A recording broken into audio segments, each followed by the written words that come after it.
गायत्री मंत्र क्या है और इसकी उत्पत्ति कहाँ से हुई, मैं अपने सब भक्तों को ये बतलाने जा रहा हूँ। ध्यान दे करके सुने।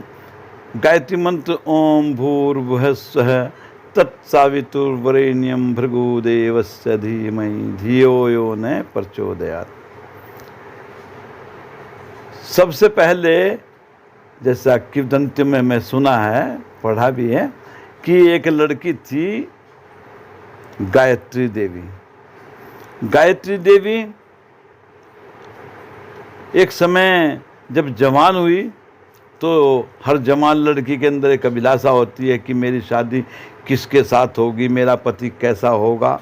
तो इसी भावना को लेते हुए उनका आगमन नारद जी के सामने हुआ।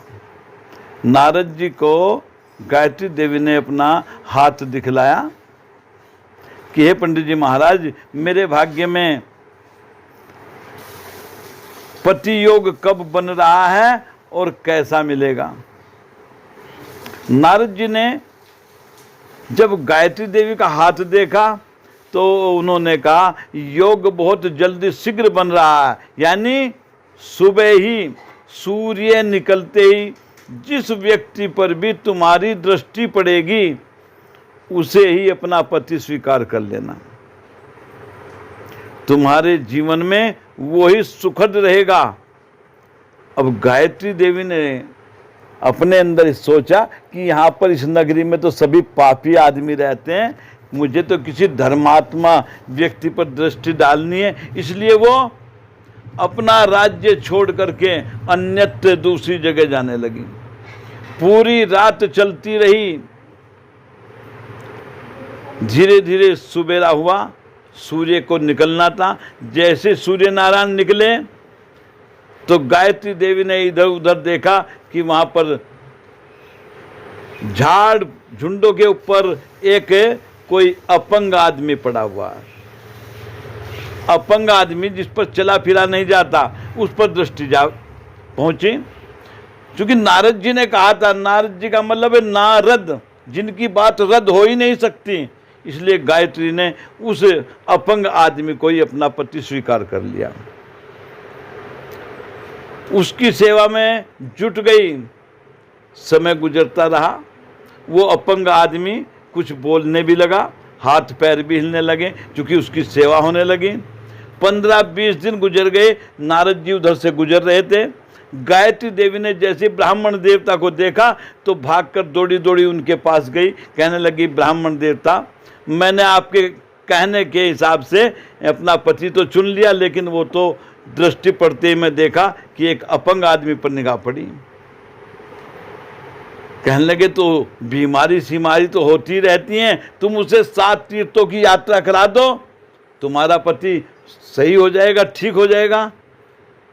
अब अबला जात, उसने एक ऐसी ठेली बनाई जिस पर वो अपने पति को बैठा सके, और उस पर बैठा करके धकेलती धकेलती धकेलती वो 6 तीर्थों की यात्रा करा चुकी थी। लेकिन 7वां तीर्थ जो था वो रेगिस्तान में था।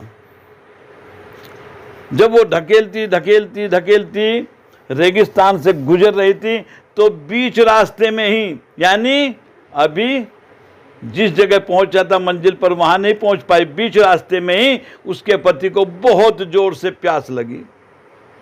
और जब प्यास लगी तो उसने कहा, प्रिय, मेरे प्राण तो निकलने वाले हैं, क्योंकि प्यास से मैं परेशान हो चुका हूं। अब गायत्री देवी ने रेगिस्तान में चारों तरफ देखा कि कहीं भी पानी नजर नहीं आया। ऐसी स्थिति में गायत्री देवी की निगाह एक पेड़ के पास बैठे हुए एक महात्मा पर जा टिकी। उसके कमंडल में पानी था।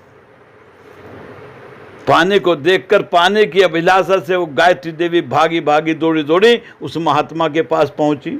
महात्मा चूंकि आंखें बंद करके बैठा हुआ था तो उसने धीरे से वो कमंडल उठाया, और उठा करके जैसे ही चलने लगी तो उसकी पायल की आवाज़ से उस महात्मा के, जिसका नाम दुर्वासा ऋषि था, उसकी आँख खुल गई और उसने श्राप दे दिया, हे लड़की, ये जल तुम जिसे पिलाने के लिए जा रही हो, सूर्य निकलते ही वो मर जाएगा।